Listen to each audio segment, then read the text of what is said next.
नमस्कार, दिल्ली न्यूज में आपका बहुत बहुत स्वागत है। चलिए देखते हैं आज की 25 फटाफट काम की और महत्वपूर्ण बड़ी खबरों को। पर इससे पहले वीडियो को लाइक करना बिल्कुल ना भूलें। शराब घोटाले पर सीएजी रिपोर्ट, अब किस मुंह से अपना बचाव करेगी आप? दिल्ली में शराब घोटाले को लेकर सीएजी की रिपोर्ट सामने आ चुकी है। मुख्यमंत्री रेखा गुप्ता ने इस रिपोर्ट को मंगलवार को विधानसभा में पेश किया। दिल्ली में शराब के रेगुलेशन और सप्लाई पर परफॉर्मेंस ऑडिट रिपोर्ट पर कैग के निष्कर्षों ने पिछली आप सरकार को कटघरे में खड़ा कर दिया है। इसकी वजह है कि रिपोर्ट में आबकारी नीति में वित्तीय अनियमितताओं और गलत कामों की एक श्रृंखला को उजागर किया गया है। अब सवाल यह है कि सीएजी में जिस तरह से आम आदमी पार्टी को कटघरे में खड़ा किया गया है, वह अब किस मुंह से अपना बचाव करेगी? सदन को अखाड़ा नहीं बनने दूंगा, नियम से होगा काम। दिल्ली विधानसभा स्पीकर विजेंद्र गुप्ता का एक्सक्लूसिव इंटरव्यू। दीयू में छात्र राजनीति से अपने राजनीतिक जीवन की शुरुआत करने वाले 3 बार के पार्षद और 3 बार के बीजेपी विधायक विजेंद्र गुप्ता अब दिल्ली विधानसभा के अध्यक्ष की कुर्सी संभालेंगे। नेता प्रतिपक्ष के रूप में पिछली सरकार के कार्यकाल के दौरान उनकी एक तस्वीर काफी वायरल हुई थी, जिसमें स्पीकर के निर्देश पर मार्शलों ने उन्हें कंधों पर उठाकर सदन से बाहर निकाल दिया था। आपके 21 विधायक विधानसभा से 3 दिन के लिए निष्कासित। दिल्ली विधानसभा सत्र के दूसरे दिन खूब हंगामा हुआ। मुख्यमंत्री कार्यालय से भीमराव बाबा साहेब अंबेडकर और भगत सिंह की तस्वीर हटाए जाने को लेकर आम आदमी पार्टी ने जमकर नारेबाजी की। यह नारेबाजी उपराज्यपाल के अभिभाषण के दौरान भी जारी रही, जिसके चलते विधानसभा स्पीकर विजेंद्र गुप्ता ने आम आदमी पार्टी के सभी विधायकों को सस्पेंड कर दिया। इसके बाद अब बड़ा कदम उठाते हुए आम आदमी पार्टी के 22 विधायकों में से 21 को कल तक के लिए निष्कासित कर दिया गया है। सस्पेंड होने से बच गए आप विधायक अमानतुल्लाह खान, मंत्री आशीष सूद ने बताया विजय। दिल्ली विधानसभा में शराब नीति को लेकर सीएजी रिपोर्ट पेश की गई। दिल्ली के मुख्यमंत्री ने आशीष सूद ने कहा कि वह हैरान है कि कैसे कोई जनप्रतिनिधि लाखों की ढेर पर बैठकर सैकड़ों करोड़ों की रिश्वत खा सकता है। उन्होंने यह भी बताया कि आपके एक विधायक सस्पेंड होने से क्यों बच गए। अमेरिका ने भारत की 4 कंपनियों पर लगा दी पाबंदी। ईरान के साथ कच्चे तेल और पेट्रोलियम उत्पादों की डील करने पर अमेरिका ने भारत की 4 कंपनियों पर पाबंदियां लगाई है। ईरान के खिलाफ दबाव बढ़ाने की डोनाल्ड ट्रंप प्रशासन की नीति के तहत यह फैसला लिया गया है। अमेरिका के फॉरेन एसेट्स कंट्रोल डिपार्टमेंट ने यह फैसला लिया है। इसके तहत अमेरिकी विदेश मंत्रालय ने कई देशों के 30 लोगों और 4 भारतीय कंपनियों पर प्रतिबंध लगाए हैं। अमेरिकी विदेश मंत्रालय से मिली जानकारी के अनुसार जिन 4 भारतीय कंपनियों पर पाबंदी लगाई गई है। मुकेश अंबानी का ऐलान, असम में निवेश बढ़ाकर 50,000 करोड़ करेगी रिलायंस इंडस्ट्रीज।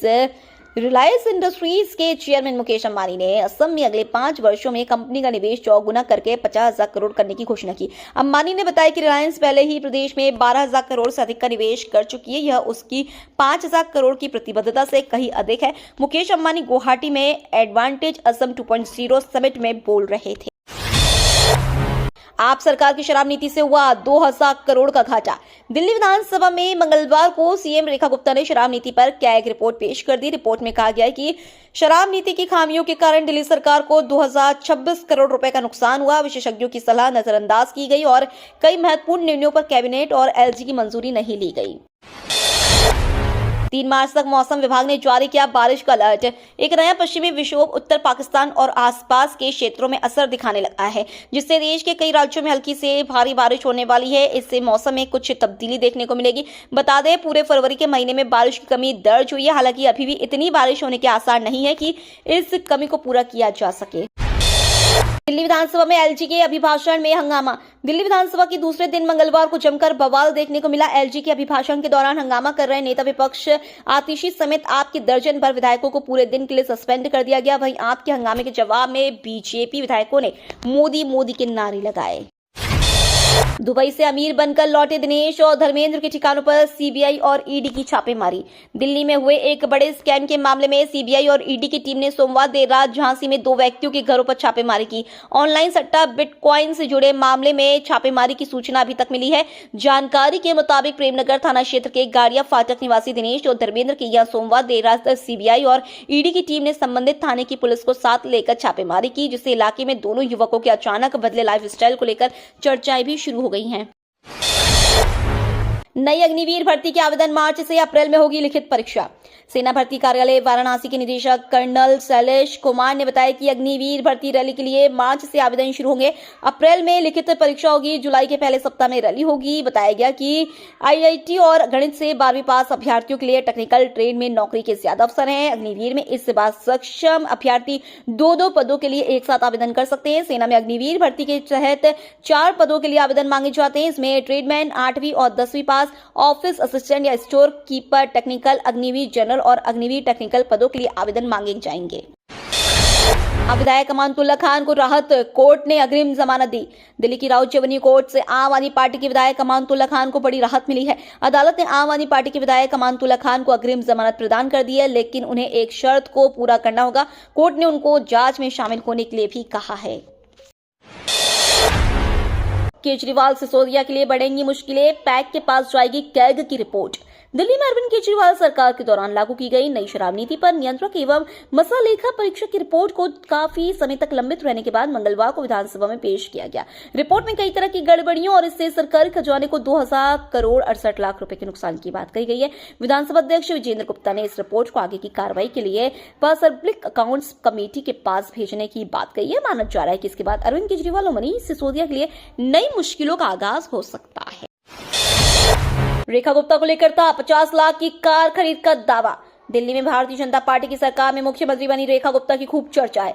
सरकार बनने के बाद वह ताबड़तोड़ एक्शन मोड में दिख रही हैं। पार्षद से पहली बार विधायक और फिर मुख्यमंत्री बनी रेखा गुप्ता सोशल मीडिया पर भी खूब चर्चा में है। इस बीच उनको लेकर एक दावा भी खूब वायरल हो रहा है, जिसमें कहा गया है कि मुख्यमंत्री बनने के 48 घंटे के भीतर उन्होंने 50 लाख की कार खरीद ली।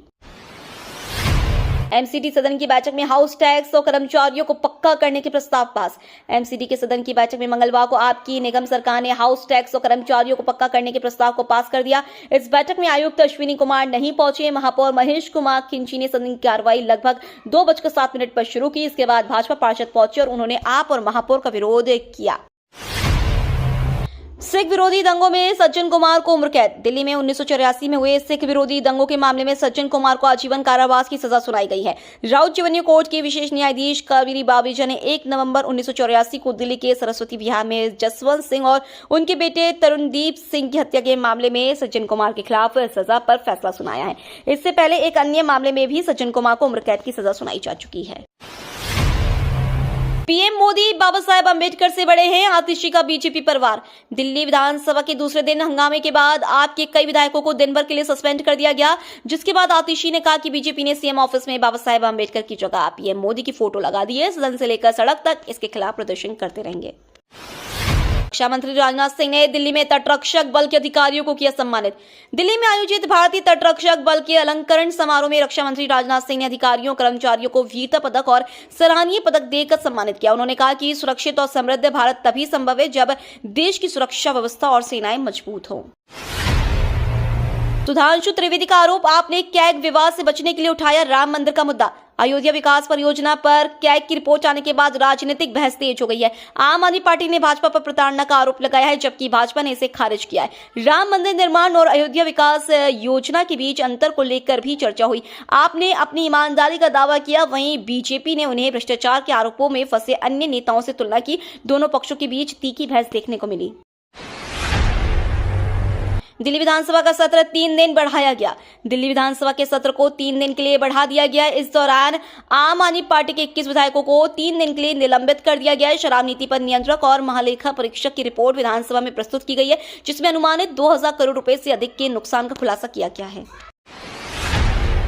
दिल्ली वालों की बल्ले बल्ले, मंगलवार को विधानसभा में उपराज्यपाल ने दे दी बड़ी खुशखबरी। दिल्ली विधानसभा सत्र का दूसरा दिन है। सत्र की शुरुआत आप विधायकों के हंगामे से हुई, जिसके बाद विधानसभा अध्यक्ष ने 22 आम आदमी पार्टी के विधायकों को सस्पेंड कर दिया। सदन में दिल्ली में हुए कथित शराब घोटाले की सीएजी रिपोर्ट पेश की गई। सीएम रेखा गुप्ता ने सदन के पटल पर सीएजी की रिपोर्ट रखी। इस रिपोर्ट के मुताबिक सरकार को 2002 करोड़ रुपए का नुकसान हुआ था। सदन में सीएजी रिपोर्ट पेश होने से पहले उपराज्यपाल का अभिभाषण हुआ, जिसमें एलजी वीके सक्सेना ने विधानसभा में कई बड़े ऐलान किए हैं।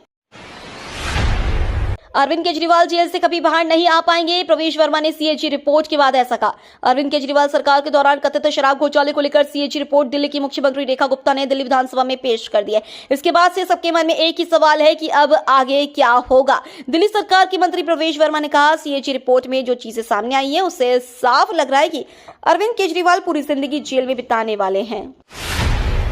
मनोज तिवारी ने महाकुंभ में लगाई आस्था की डुबकी। महाकुंभ मेला आज यानी महाशिवरात्रि के मौके पर आखिरी स्नान होगा और इसी के साथ ही यह महाकुंभ का आखिरी दिन भी होगा और इसी बीच महाकुंभ में एक गिनीज वर्ल्ड रिकॉर्ड भी बनने के लिए तैयार है। दरअसल महाकुंभ में 15,000 सफाई कर्मचारी सफाई अभियान चलाकर रिकॉर्ड बनाने की तैयारी में है। हालांकि सफाई अभियान के नतीजे कल को सामने आएंगे। यहाँ आपको ये भी बता दें कि अब तक महाकुंभ में अब तक 620 मिलियन से अधिक श्रद्धालुओं ने आस्था की डुबकी लगाई है। सीबीएसई अब 10वीं कक्षा की परीक्षा 2 बार करवाएगा, 9 मार्च तक मांगे सुझाव। सीबीएसई अब 10वीं कक्षा की परीक्षाएं 2 बार करवाएगा। 2025-26 सत्र में 10वीं की बोर्ड परीक्षा 2 बार होगी।